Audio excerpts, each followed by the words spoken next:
Buenas noches, queridos amigos. Estamos en este subclub cuántico, una nueva edición para hablar de ciencia, tecnología y mucho más. Hoy día sobre un tema muy interesante, prometido en el último programa, que es acerca de la vida y obra de Évariste Galois, uno de los matemáticos más importantes de la historia. Y tenemos para eso a nuestro estimado colega, doctor Milton Espinosa, académico del Departamento de Matemáticas de la Universidad de La Serena, algebrista connotado, que nos va a contar un poquito de la vida de Galois. Hola Milton, ¿cómo estás? Bienvenido a este Club Cuántico. Muchas gracias, Marco, por la invitación. Es un placer, un honor estar acá en este espacio al que yo sigo también más o menos regularmente. Espero que no seas como los abogados. ¿En qué sentido? Un abogado una vez vino acá y nos dijo exactamente lo mismo, y cuando terminó el programa, a la salida nos preguntó que a qué hora era el programa. Bueno, entiendo que no es así, Milton, yo te conozco. Para entrar en el tema, ojalá nos puedas contextualizar un poquito quién era Évariste Galois, en qué época vivió y cuál fue el contexto en el que le correspondió trabajar. Bueno, nuestro amigo Évariste Galois nació en el seno de una familia que se podría decir que era una familia de una burguesía modesta, pero culta, ¿sí? Su abuelo y su padre trabajaban en la educación y fueron jefes de establecimientos, de hecho, de algunos colegios en el lugar donde estaban establecidos, que era una región cerca de París. Entonces, él recibió una muy buena educación desde pequeño y tuvo todas las oportunidades para desenvolverse académicamente que le permitía su posición. Había sido una familia entonces favorecida más bien por la Revolución de 1789, la primera Revolución Francesa, la más popular. O sea, Évariste Galois es siglo XIX. Claro, estamos 1800. hablando de esto de principio del siglo XIX, en 1811 me parece que él nace por ahí por el veintitantos de octubre, 25 de octubre me parece. Y entonces él rápidamente se destaca como un alumno académicamente brillante. Digamos que le salía muy fácil aprenderse todas las lecciones que le daban sus maestros y sus padres, su madre también. En particular se destacaba en griego, en latín, y tenía un gusto especial por las matemáticas que fue desarrollando poco a poco. La familia, políticamente hablando, era una familia cercana a las ideas de la revolución, más bien una familia republicana, y eso va a tener consecuencias más tarde en la vida de Galois también, ¿sí? Esta posición política que él radicaliza hacia el final de su vida y que lo lleva probablemente a la muerte. Vida muy corta por lo demás. Vida muy corta. Él muere a los 20 años, a veces se dice que muere a los 21, pero en realidad no alcanzó a cumplir 21. Lo que pasa es que él nace en 1811 y muere en 1832, pero muere en mayo del 32 y él cumplía años en octubre. Entonces no alcanzó a cumplir 21 años, muere a los 20. En un duelo, yo creo que lo vamos a abordar más adelante este tema. Así que digamos que debido a que el padre de Galois por ideas políticas fue acosado por ultras, que en esa época un ultra era un ultra realista, ¿sí? Era una persona con ideas restauradoras de la monarquía. Empezaron a acosar a la familia de Galois y la familia Galois parte, deja su lugar y se muda a París, ¿sí? En lo que hoy se conoce como el barrio Quinto, que es un barrio acomodado, no es un barrio, digamos, de la gente más rica, pero es un barrio acomodado y muy culto, ¿sí? Donde están las universidades, donde está la Sorbonne, por ejemplo. Se muda cerca del liceo Louis Le Grand, ¿sí? Que es Luis el Grande, ¿no? Que es uno de los liceos más prestigiosos de París hasta el día de hoy. Y es ahí donde emprende su educación, digamos, secundaria, ¿sí? Con un año de antelación. Él iba adelantado. Disculpa, Milton, entonces significa que los padres de Galois eran políticamente activos. Yo no sé si eran tan políticamente activos, pero digamos que ellos tenían una posición en donde yo diría que necesariamente... Pero era notoria. Era notoria, porque cuando uno asume una posición, digamos que uno se mueve políticamente en la vida, ¿no? Y cuando uno asume una posición notoria que tiene mucha gente a su cargo, digamos, eso se cuela, ¿no? Se ve. Exacto, eso trasciende, pero digamos que ellos no llegaron a tener una posición tan fuertemente militante como la tuvo su hijo más tarde. Pero tienen que haber tenido muchos problemas para tener que trasladarse de un lugar a otro. Eran connotados republicanos y por eso fueron acosados por los ultras. Quedamos en que estaba estudiando en el Liceo Le Grand, y de ahí que sigue.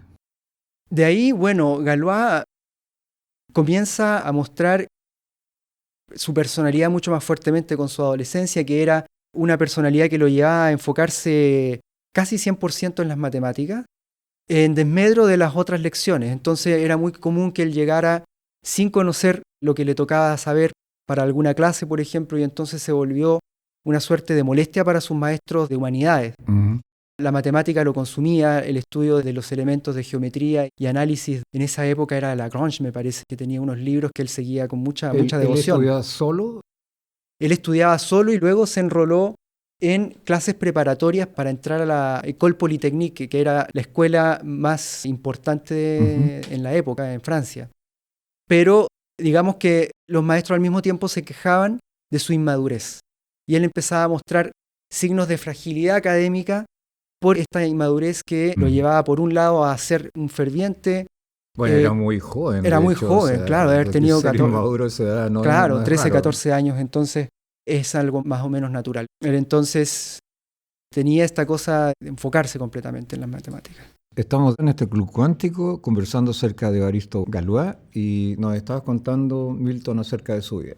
Bueno, nos quedamos en la parte donde Galois comienza a hacer sus estudios preparatorios para entrar a la École Polytechnique, que por esa época era la escuela más importante para hacer estudios matemáticos y en ciencias en general en París. Él hace un primer intento que es fallido y luego, sin perder el entusiasmo, lo intenta incluso una segunda vez. Lamentablemente, no es claro cuánto esto ha afectado la performance de Galois, pero 2 semanas antes de rendir el concurso para esta segunda intento que hace para entrar a la École Polytechnique, su padre se suicida porque seguía siendo objeto de amedrentamientos por parte de los ultrones realistas, ¿no? Que incluían amenazas de tipo anónimo, cartas, etc. Entonces lo llevaron a un estado mental seguramente deplorable que lo hizo tomar la decisión de suicidarse. Esto 2 semanas antes, como decía, de este momento tan importante para Galois. Galois vuelve a ser rechazado para entrar en la escuela politécnica o la École Polytechnique y entonces decide finalmente entrar a una escuela preparatoria para más bien convertirse en profesor de liceo. Una consulta, Sí. este rechazo para entrar a la École Polytechnique, ¿cómo se funda? O sea, ¿cuál es el motivo? Sí, evidentemente tenía talento. Claro, básicamente el concurso se trataba en rendir, me imagino, una prueba de conocimientos que después eran evaluados por los maestros, entre ellos Cauchy y otra gente de ese tipo. Ahí no hubo razones políticas para el rechazo, fue solamente... Eso es algo que no pude hallar, traté, porque parece una hipótesis plausible, ¿no? Que podrían haber habido razones políticas, pero sinceramente no he encontrado nada así en su biografía. Pero sí, yo creo que el manto de duda queda porque una inteligencia tal que era capaz de resolver problemas tan complejos es difícil pensar que pueda quedar afuera de justamente un campo académico. Pero yo diría que hay algo que no le favorecía a Galois y era que para él era muy difícil comunicarse con la gente y comunicar sus ideas matemáticas. Y eso en gran medida retrasó el reconocimiento de la comunidad matemática con su obra, porque él no era un buen escritor, no era un buen comunicador de sus ideas matemáticas. Hay anécdotas que cuentan de que cada vez que el profesor, aun cuando sabía que tenía una inteligencia matemática superior, lo sacaba a la pizarra, Galois tenía grandes problemas para expresarse matemáticamente en el pizarrón. Notable. Sí, tenía muchos problemas, no era un buen comunicador.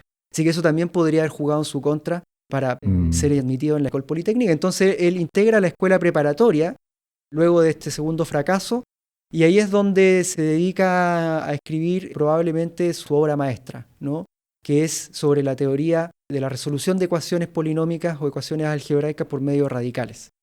¿Sí? La escuela preparatoria, en la época de la Segunda Revolución Francesa, se transforma en lo que hoy es la escuela probablemente más importante en Francia hoy, que es la Escuela Normal Superior, y es donde si uno va, por ejemplo, uno conoce a algún gran prócer francés de la intelectualidad de la academia, va a revisar su currículum, casi siempre uno ve que ha pasado por la Escuela Normal Superior, mucho más que por la Escuela Politécnica, esto en el siglo XX, y Galois forma parte de esta escuela preparatoria que pasa a ser la escuela normal en esa época, y le toca vivir justamente un periodo político muy importante. Viene la Segunda Revolución Francesa, que es la Revolución de Julio de 1830, que saca a la dinastía borbona que se había tomado el poder. Teníamos monarquía post-napoleónica en Francia y que es sacada en esta Segunda Revolución, que es retratada por Eugène Delacroix en un cuadro famoso que se llama La libertad guiando al pueblo, que está expuesto en el Lo museo. conocemos. Se pone usualmente cuando uno quiere hacer propaganda de la Revolución Francesa. Exactamente, y es en realidad un cuadro que hace una alegoría a la Segunda Revolución de Julio de 1830, en donde se saca a la dinastía Borbona y se pone a otra monarquía. Pero es una monarquía liberal, Sí. es una monarquía blanqueada que acepta las ideas del liberalismo, de la forma liberal de organizar la economía, y es una monarquía además constitucional, en el sentido de que su poder Está supeditada. emana del pueblo y no de la divinidad, como eran los Borbones. Pero no hay que idealizar esta revolución. La revolución de corte socialista no se conoce en ese momento. Lo que tenemos es una revolución liberal, yo diría, para hacer un poquito un paralelo con lo que conocemos hoy en política, es una revolución de centro. Había gente a la derecha que todavía propugnaban las ideas de la restauración monárquica clásica, de un poder emanado de la divinidad. Y había gente a la izquierda, entre ellos Galois, que se radicaliza en esta revolución, que eran llamados republicanos y que por lo tanto abogaban por una organización del Estado muy parecida a la que tenemos ahora, o sea, regida por una élite votada democráticamente. En lugar de esto, lo que teníamos era un poquito de ambas, era una monarquía, la monarquía de Luis Felipe I, Louis Philippe d'Orléans, como le llaman en Francia, que aceptaba la burocracia bien aceitada que había dejado el periodo napoleónico y aceptaba además el Código Civil, que es probablemente el legado más grande de Napoleón. Sí. Y además estaba, digamos, sostenida por mercaderes, que vendría siendo lo que hoy son los empresarios, y banqueros. Eso era la revolución del pueblo, del cuadro de Lacroix. Ese es el escenario en donde se movía en estos momentos Galois. Exacto. Bueno, tú describiste un poco qué es lo que pasa después, ¿no es cierto?, de su rechazo en la École Polytechnique, y además mencionaste que se dedica a un problema que está absolutamente abierto, esto de la resolución por radicales, encontrar las raíces de polinomios, que es muy importante porque además el problema abierto, tú encontrabas fórmulas cerradas para resolver ecuaciones hasta de cuarto grado y de quinto grado les estaba resultando infructuoso el trabajo, y es una cuestión absolutamente crucial en las matemáticas y a lo mejor vamos a tratarla en el próximo bloque.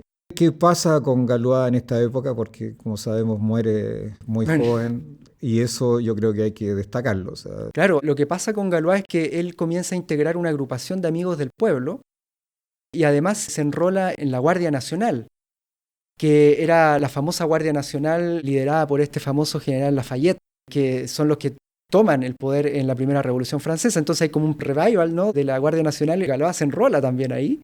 Tiene su uniforme, tiene su arma, y esto lo lleva a ser encarcelado 2 veces en el curso de 1 o 2 meses, en el año 1831. Acusado de sedición. Sí, hay un primer encarcelamiento que se debe a un discurso que él hace ya cuando estaba medio pasado de copa. Habían hecho una cena para celebrar la absolución de unos republicanos que habían estado acusados, habían estado en juicio.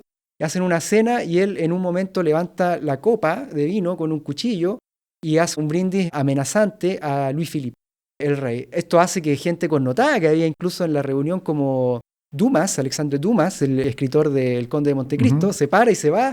No sé si porque no estaba de acuerdo con lo que decía Galois o porque temía las represalias. Se asustó. Se asustó. Al día siguiente Galois es encarcelado por sedición, acusado por sedición, pero afortunadamente el juez considera de que al ser más bien una reunión privada no constituye sedición y por lo tanto lo deja libre.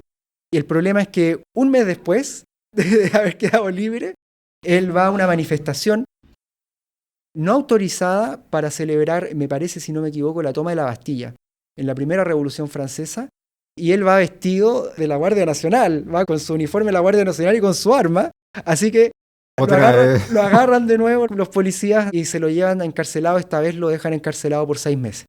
Lo que pasa luego en esa prisión es que, bueno, Galois sigue trabajando en matemáticas. Él ya había presentado un primer boceto de su trabajo sobre la resolución de ecuaciones por medios radicales a la Academia de París, donde había sido rechazado, obviamente. Galois no conoció el triunfo ni la victoria en ninguna faceta de su vida, nunca.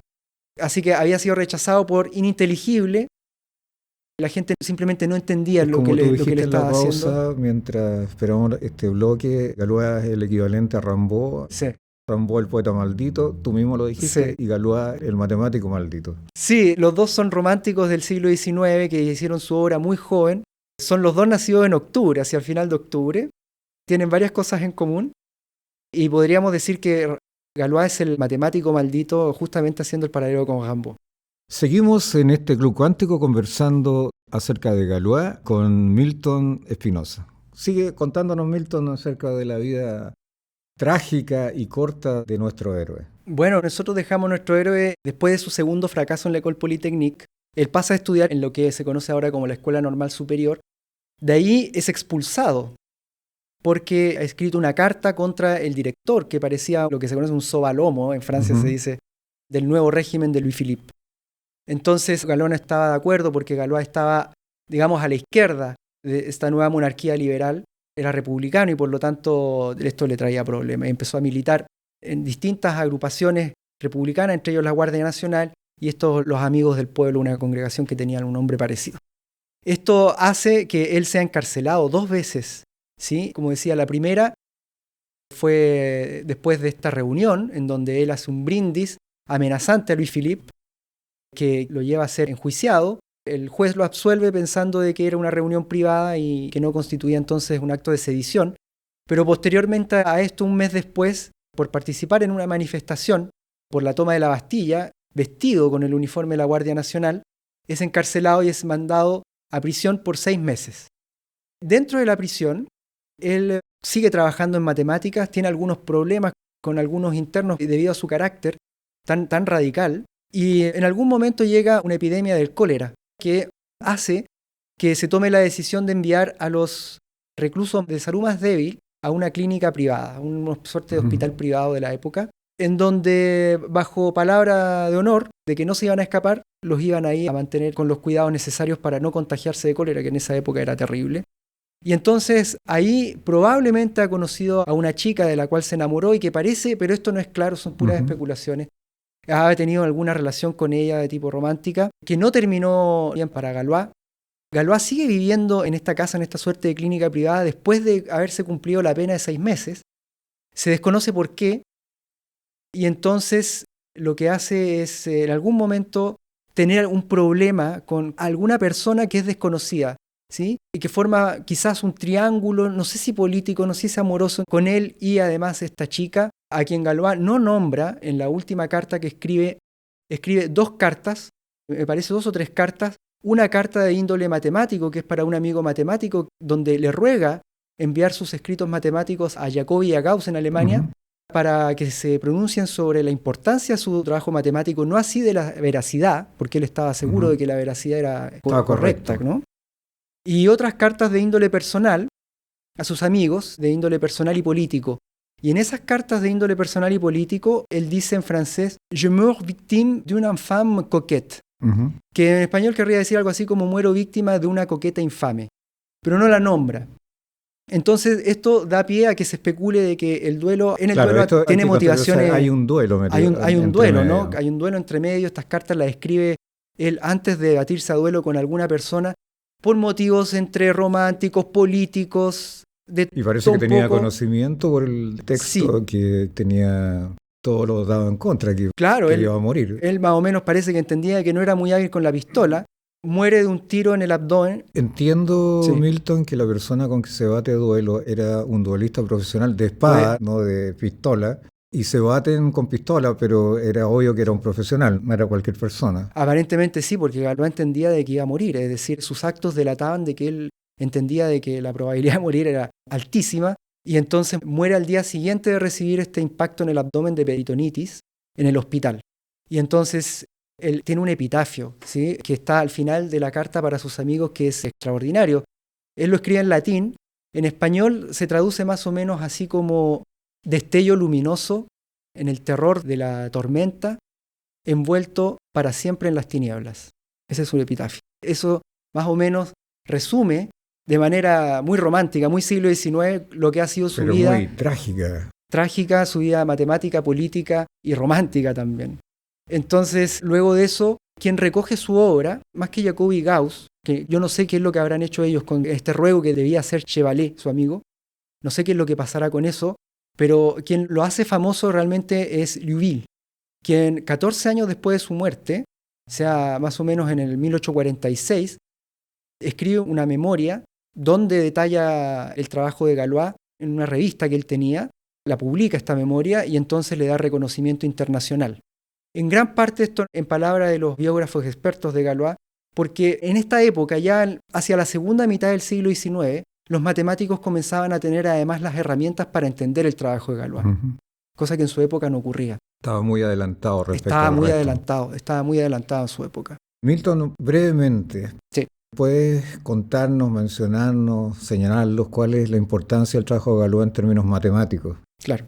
Antes de Galois, bueno, el problema de resolver ecuaciones polinómicas por medio radical era un viejo problema y habían resultados muy buenos al respecto de Ruffini y Abel, que decían que ya abordaban y que establecían la imposibilidad de resolver ecuaciones por radicales, que significa resolver ecuaciones mediante las operaciones básicas de la aritmética, suma, resta, multiplicación, división, más extracción de raíces enésimas, y la imposibilidad de resolver ecuaciones por este medio, de ecuaciones de grado mayor o igual que 5, pero era algo bastante genérico, bastante general, y lo que no había, y esto es lo que sí hace Galois, es, dada una ecuación, dar criterios que me permitan decidir si esa ecuación se puede resolver. Y esto es lo que hace Galois y esto es lo que pavimenta luego en palabras de Sophus Lee, el famoso matemático Lee, lo que pavimenta las matemáticas modernas, la concepción estructuralista de las matemáticas modernas. Básicamente la teoría de Galois dice lo siguiente. Cuando uno considera una ecuación, ecuaciones del tipo, no sé, x al cuadrado igual 2, x al cubo más x igual 0, ecuaciones de este tipo, ecuaciones que se le llaman ecuaciones polinómicas, uno tiene soluciones, ¿sí? Y las soluciones de estas ecuaciones satisfacen un cierto orden profundo, que es un orden propio de las matemáticas y no de los matemáticos, ¿sí? Y los matemáticos deben entonces tratar de entender este orden intrínseco. Entonces, lo que tenemos que hacer los matemáticos para entender ese orden es construir un edificio en donde vivan estas soluciones dada una ecuación, ¿sí? Las soluciones de una ecuación determinada. Digamos que en el primer piso, es un primer piso enorme, ese primer piso tiene a todos los números racionales, todos los números que son fracciones de la forma A dividido en B, donde A y B son enteros, B distinto de 0. Donde viven todos los racionales, los infinitos racionales, y entonces tenemos que ver las soluciones de esta ecuación y empezar a construir piso, porque lo que pasa es que muchas veces, como en el caso de la ecuación x cuadrado igual 2, donde las raíces son, o las soluciones son raíz de 2 y menos raíz de 2, las soluciones no viven en este piso de racionales, son irracionales. Entonces hay que construirles un piso sobre, un segundo piso. La cuestión está en que estos pisos tienen una forma que está determinado por las raíces que se agrupan en familias. Y el criterio mediante el cual se agrupan es un criterio de orden superior. Nosotros no lo elegimos, ¿sí? Ellas se agrupan y nosotros nos acomodamos, le acomodamos un cuarto a esa familia, con una forma especial. Luego, si todavía esa familia que pusimos en este segundo piso no es suficiente y todavía quedan soluciones fuera sin piso, le tenemos que construir otro, y luego otro, y luego otro. Pero esas formas han sido determinadas por la forma en que se agruparon las raíces respecto a los pisos que habían sido construidos antes. Resulta que Galois dice que si este edificio ha sido construido mediante las operaciones básicas, suma, resta, multiplicación, división y extracción de raíces enésimas, entonces tiene que tener una forma muy precisa. Y si, por el contrario, nosotros hemos tenido que construir un edificio para albergar a estas soluciones de una forma distinta, entonces no es un edificio que ha sido construido por radicales. Y eso es lo que nos lega Galois, y que es, digamos, un principio completamente ubicuo en las matemáticas hoy. Bueno, estamos llegando al final, pero no es el final absoluto, porque está claro, y lo dijimos hace un instante, la vida de Galois es riquísima, no solamente en lo que se refiere a matemáticas, sino como individuo. Te quiero agradecer, Milton, tu participación, ha sido espectacular este Club Cuántico y yo entiendo que nuestros espectadores y auditores lo van a entender así. Y obviamente vamos a continuar con la conversación más adelante. Muchas gracias. Si quieres decir algo. Bueno, algo. Quisiera repetir mi agradecimiento por la invitación y si quieren, a quienes estén interesados por estudiar más en profundidad esta teoría de Galois y la obra de Galois, pueden venir a nuestro departamento a conversar conmigo o con cualquier colega para saber más de la obra de este extraordinario matemático. Bueno, está abierta la invitación para venir a conversar con Milton y con cualquier matemático del departamento. Así terminamos el programa. Muchas gracias a todos y los esperamos en 15 días más en este su Club Cuántico.